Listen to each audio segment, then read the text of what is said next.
Mr. Williams, thank you for letting me be out here. So I'll be brief today, and what I want to do is just this, is I want to share just a few things from my life that helped me get to this point and how football played a pretty big role in that. So I'm from San Antonio, Texas originally. Born and raised, San Antonio's known for a few things, the Alamo, the Spurs, world champs this year, all of that, right? San Antonio's also known for a woman by the name of Janine Jones. Some of you have never heard of this woman, but Janine Jones is a convicted serial killer. She's known to kill about 47 babies. She's convicted of killing about 7. Well, I was one of the ones that she tried to kill that didn't die.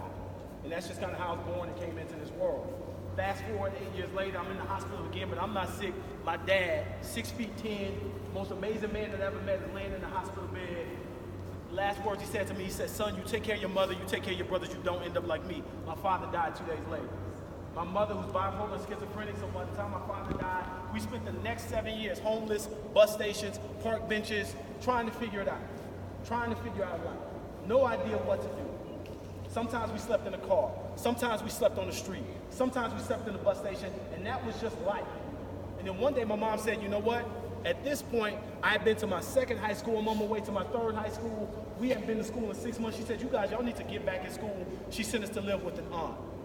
Now, my aunt didn't really want to take care of us, so she put us in foster care. And the day before she put us in foster care, here's what happened. I get a phone call, right?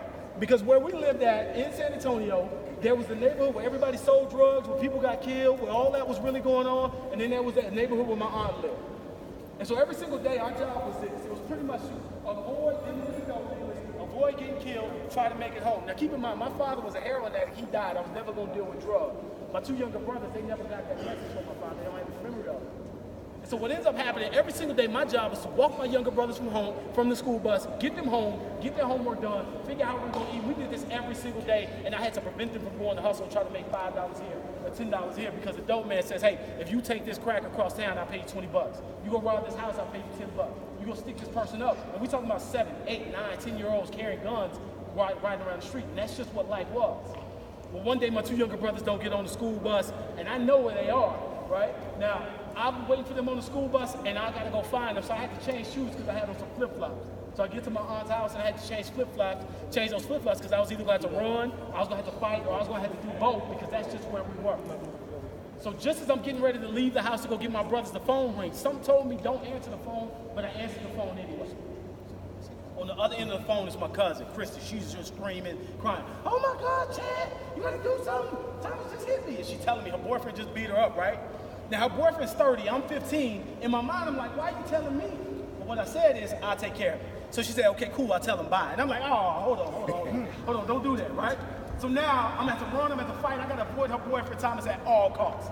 So it took me about 5 hours. I found my 2 younger brothers. We're walking back home. A car comes swerves in front of us. Somebody jumps out. Guess who it was? It was Thomas. He jumped out, right? Now, Thomas, he was about 5 foot, but he was about 270, but he wasn't fat. That's just straight penitentiary muscle, right? Right? Like, you know what I mean? Like cornbreads and like human push-ups. This is what it was, right? So he jumps out the car, and he's like, man, I heard you've been looking for me. I'm like, man, I ain't been looking for you at all, I promise, right?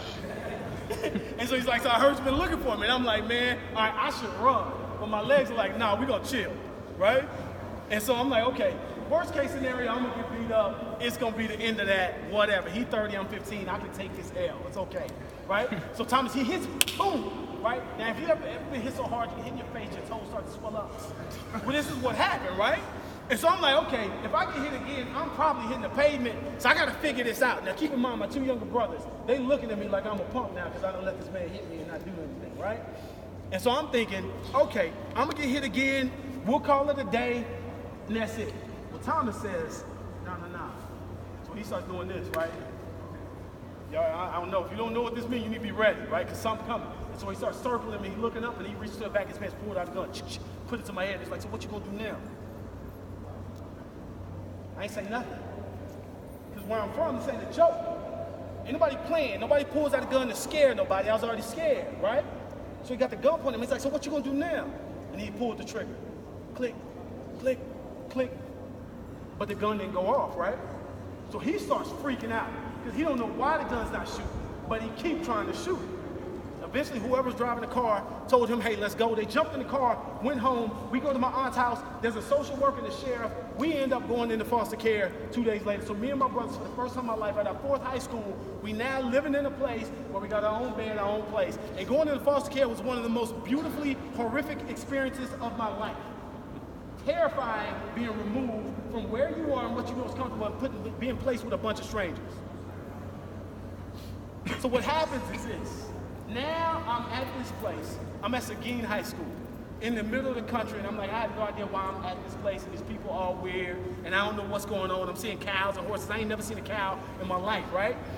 And so there I'm now, but I'm at a place where I got a place to sleep, I got food to eat, and for the first time in my life, I'm gonna be at the same high school for more than a year. And so I start playing football, and I start doing well. All of a sudden, I start getting these calls from these coaches. And keep in mind, I had never heard of college in my life. It was never something I even knew existed.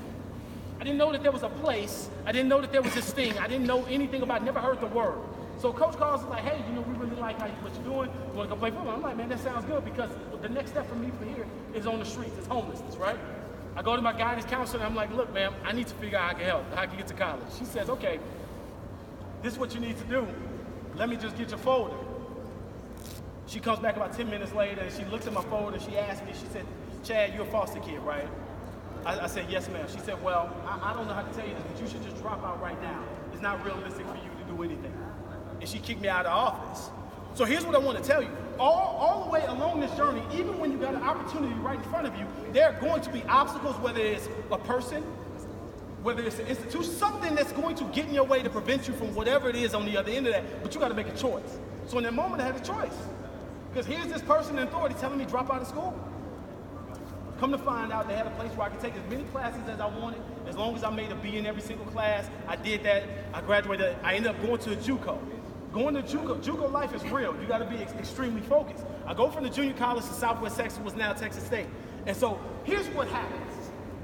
College football is not high school football. If you think right now your mama having to wake you up every single morning, you skipping workouts because you don't feel like it, or you giving 60% in workouts because coach not looking, I'm gonna tell you something, you're gonna get to college and you're gonna get your ass busted. Because that's not how it works. You gotta make a real decision about, do you really love this life? And so for me, I love football, but I got 2 younger brothers that I take care of, so I stopped playing football to take care of my younger brother. But here's the thing. Here's the thing. Once I got done playing football, all of those lessons that I had learned up until that point, they stuck with me. So I graduated college, 25 years old. We built a company that was $40 million. I'm 25 years old and I'm a millionaire, and you can't tell me nothing. 18 months later, I'm broke as I don't know what. I have nothing. Now, how do you bounce back from that? You bounce back from that because all of your life, you learn how to overcome adversity, how to deal with the things that are thrown at you, and then you got to make a choice every single moment. I learned those from this game. I learned those from this game. So you bounce back from that and you keep going. So here's the thing. You can play this game or you can play yourself.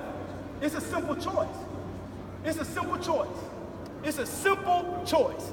It has to be one that you make, and the decision that you make that says no matter what I got to deal with, no matter what I overcome, I got to do what I got to do. But you know where it starts? It starts in here. It starts to become real in here. And then every single day you make a decision, whether it's at practice, whether it's in the classroom, whatever you're doing. Because you don't lie to yourself, right? Some of y'all like, yo, I want to go D1. I want to go to the league. I don't feel like working out. You're a liar. You're a liar. All right, I want to go to college, man. I'm not really, I ain't got time to study. I'm just going to cram for every single thing and wing these tests. You're a liar. And you ain't lying to nobody else but yourself, and that's what matters. So y'all got to figure out, what are you going to do? How are you going to use this game and this opportunity, whatever level it is, to take your life to the next level? I can tell you where I'm at now, where the things that I've had to overcome are all a part of being a part of this beautiful game that we call football. But you got to decide how you're going to use it. You're going to play this game, and this game going to play you. You got to decide that every day, man. Hey, thank y'all for your time. Y'all get to it. Let's work today. Let's work.